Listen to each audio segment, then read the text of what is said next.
Précisément dans Pokémon Radiant MVP Challenge, The Ninjask a décidé d'aller retrouver le professeur Cosmo porté disparu et il soupçonne que la Team Aqua a quelque chose à voir dans cette histoire. Il le retrouve alors dans le site Météor accompagné de la Team Aqua qui veulent empêcher la Team Magma d'accomplir leur plan. Mais ces heures-ci, ils s'en battent les couilles et se cassent en direction du Mont Seminé. Quel est leur plan diabolique? Alors The Ninjask décide d'aller les pourchasser. Il tombe nez à nez avec Max, le leader de la Team Magma. Il a voulu faire une petite explosion du volcan afin que celui-ci submerge tous les océans. Le con! The Ninjask, décidant qu'il est con, décida de le combattre et se prend une grosse fessée. Alors il est allé se mettre en PLS. Non mais ferme ta gueule! Non, déjà non. Hein, ok, j'ai perdu, mais ensuite je me suis ressaisi. Oui, d'accord. Finalement, son équipe s'entraîne 10 fois plus que prévu et réussit à monter en puissance afin d'évoluer et castagner la bouse de Max. Celui-ci, perdant, décida qu'il se vengera un jour en accomplissant un nouveau plan destiné à réduire les océans en vapeur. Que va-t-il se passer dans cet épisode alors? Vous le saurez en le regardant. Cela fait bien longtemps maintenant que mon parcours a été interrompu. Mes Pokémon s'impatientaient à l'idée de repartir à l'aventure. Dans ce cas-là, je n'ai qu'à suivre leur choix. En piste!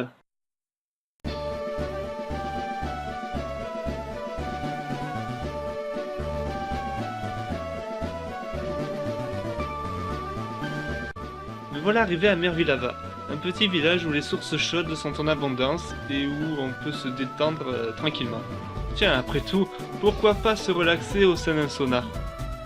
D'ailleurs, je n'ai pas fait attention à quel point il y avait beaucoup de vieillards ici. Hein, s'il vous plaît, mais ne vous approchez pas trop de moi.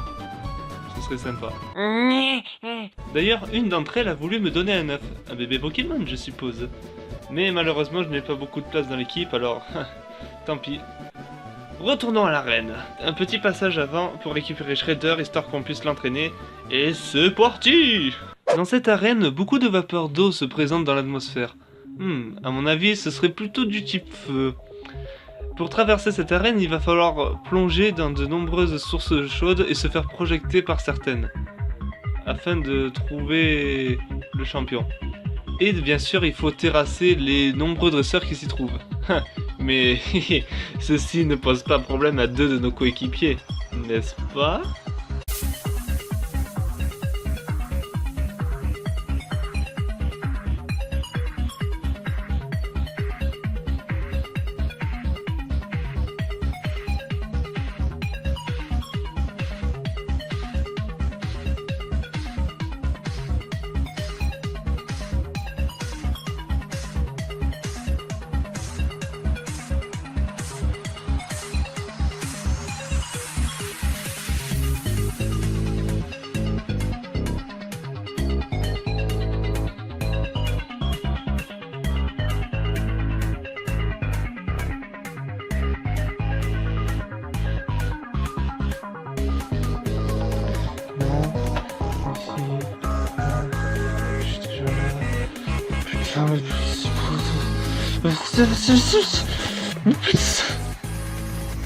Mais c'est pas possible, c'est quoi cette arène de merde?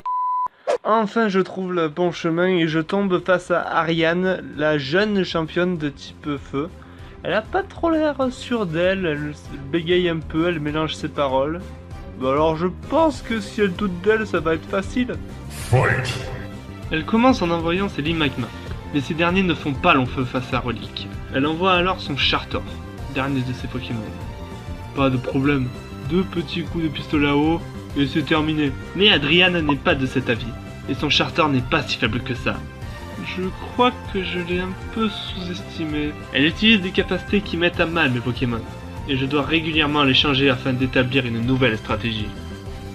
Mais le plus rageant, c'est quand mes Pokémon tombent amoureux de cette putain de tortue avec l'attaque attraction. Ressaisis-toi, bon sang, tu ne veux pas qu'elle te fasse le bisou. En plus de se soigner toutes les 10 secondes, ça commence à me péter les noisettes à coups de massue. Nouveau plan. Si elle nous empêche d'attaquer, alors on va jouer à son propre jeu. Relique, énergie, je compte sur vous. Il faut endormir Shorter afin que nous puissions gagner.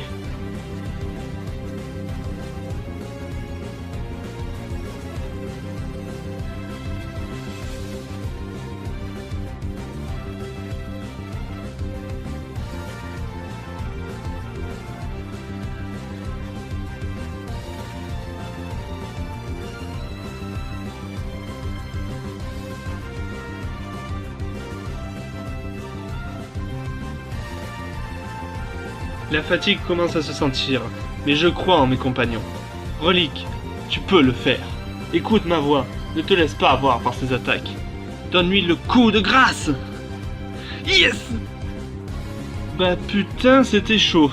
Merci mon poisson préféré.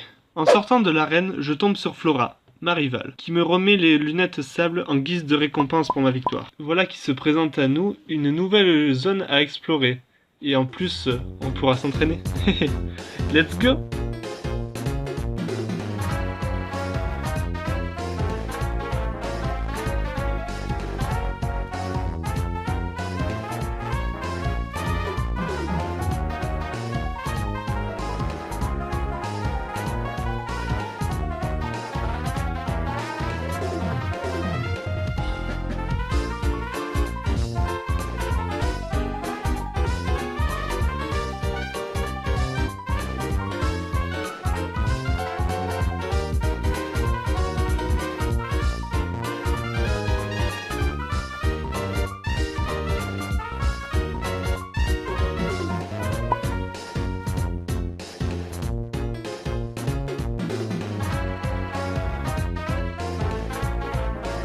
J'ai parlé un peu trop vite bien sûr.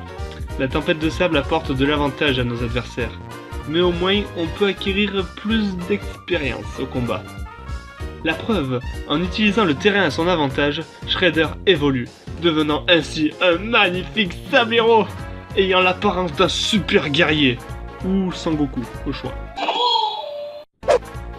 Je découvre également 2 fossiles dans ce désert qui me tracassent. Dois-je en prendre un ou les laisser ainsi? Alors, j'ai facile, je peux avoir si je peux avoir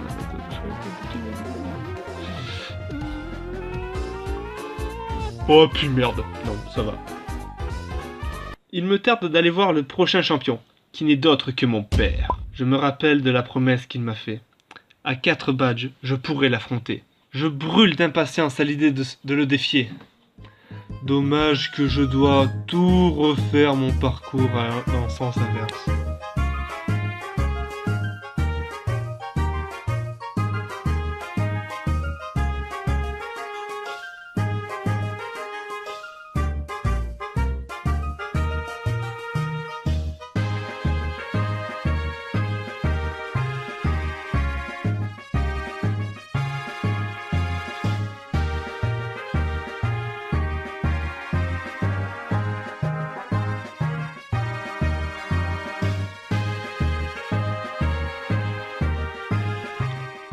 Me voilà de retour à Clémentiville, où se trouve l'arène en question. Mon père m'attend dans la dernière salle. Les Pokémon de cette arène sont de type normal, jusque-là rien de grave. Mais chaque dresseur se spécialise dans un certain mode de combat, ce qui ne joue pas en ma faveur. Et pour preuve, je dois régulièrement soigner mes partenaires.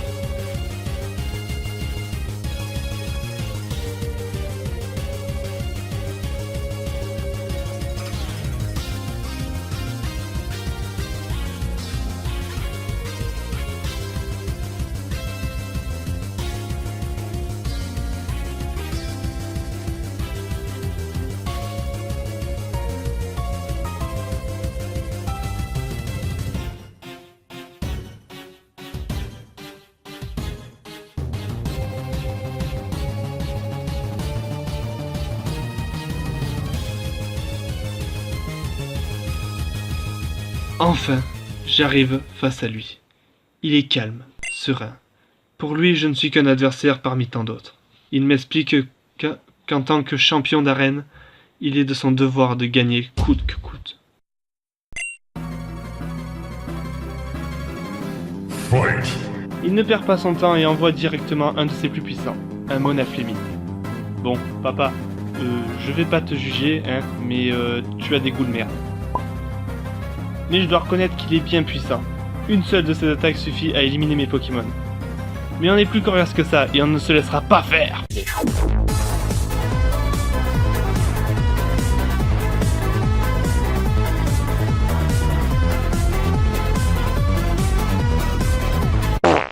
Bon, bah, défaite.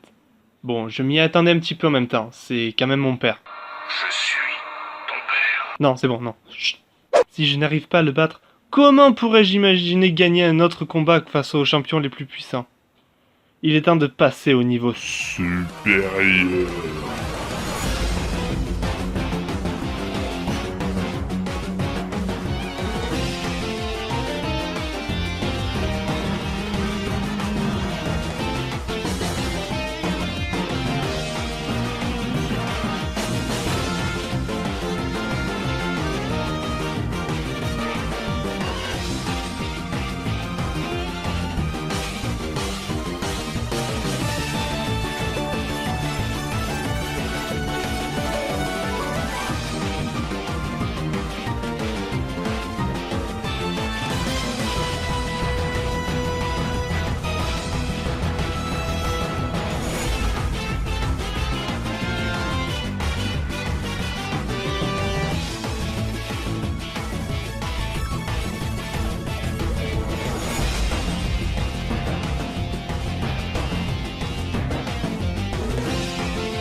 Je crois qu'on est bon là. Papa, me revoilà. Je vais te montrer à quel point tu as eu tort de nous battre. C'est l'heure de la revanche. Round 2. Fight. Comme je m'y attendais, il envoie en premier son Monaflémite.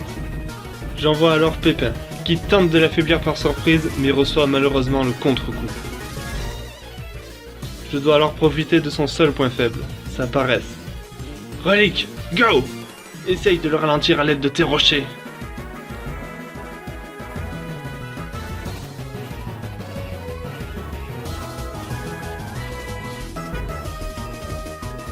Bien, maintenant, place à Shredder, qui lui inflige un bon coup critique grâce à sa nouvelle attaque fétiche.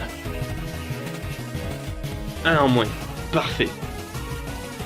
Voyant le danger que je représente, mon père décide d'envoyer son Vigoroth. C'est bon signe.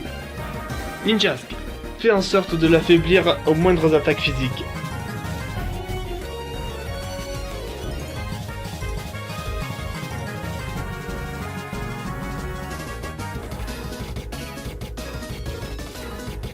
Relique, comme tout à l'heure, bloque-le. Mais le Vigoroth adverse semble bien énervé et frappe fort mon poisson.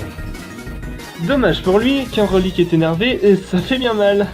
Mais ça, le champion l'a bien compris. Hyper potion et Vigoroth reprend toute sa force, mettant au tapis mon fossile vivant. Le Shredder, je compte sur toi. Voulant venger son ami, ses attaques tranches semblent bien plus puissantes et arrivent à faire dégager Vigoroth. Dernier Pokémon. Ami, fonce! Profitant de la paresse de Monaflémite, Amé peut le déglinguer à coups de croc sans le moindre souci. Ah non! J'aurais dû m'y attendre. Amé ne semble pas découragé et arrive à lui causer les mêmes dégâts que tout à l'heure malgré sa grosse défense. Par la fatigue, il laisse la place à Énergie, qui prouve à son adversaire que la force ne provient pas forcément de l'évolution. J'obtiens enfin ma victoire, laissant mon père bouche bée. Le badge balancier est mien. J'ai gagné. Avant de partir, il m'informe que les parents de Timmy me cherchent, qu'ils veulent me donner quelque chose. Que veulent-ils donc, ces deux-là?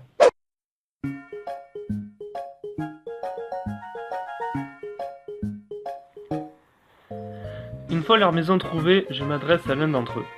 Ils me remercient d'être un bon ami pour leur fils. Bah, techniquement, c'est lui qui s'est collé à moi. Moi, j'ai rien demandé. De plus, il me remet la CS Surf. Ah, voilà une bonne chose. Je vais pouvoir enfin accéder à toutes sortes de zones non explorées. Et si je la prenais à relique?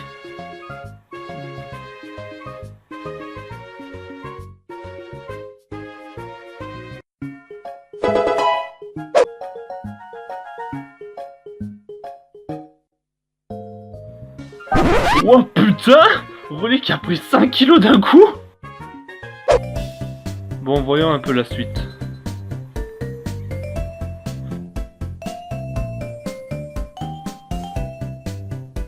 Coucou. Non! Non, pas toi! Hein?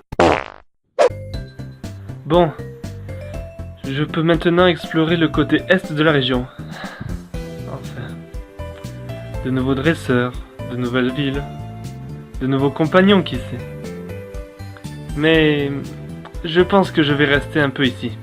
Ouais, c'est ça.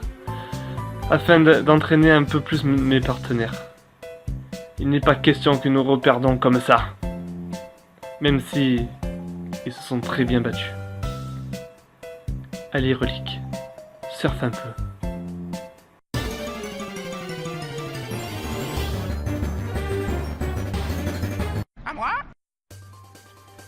Merci d'avoir regardé jusqu'au bout. J'ai essayé de rendre ce let's play un peu plus intéressant en version narratif et en compressant 2 épisodes en un seul. Il est vrai que je dois encore m'améliorer au niveau du son. Voilà. Pour créer cet épisode, je me suis inspiré des vidéos de Askens sur la chaîne Pokémon Trash qui a fait un super film en 3 épisodes sur une autre version de jeu Pokémon. Que franchement j'ai adoré. Si vous l'avez toujours pas vu, c'est conseillé. Dites-moi en commentaire si je dois continuer ce let's play sous cette forme, en mode narratif, ou si je retourne au mode traditionnel, un épisode qui dure 30 minutes, tout ça. Comme d'hab, pouce bleu, partage, commentaire et abonnement sont les bienvenus sur la chaîne. Je vous dis à bientôt, bonne fête à tous et bye tout le monde!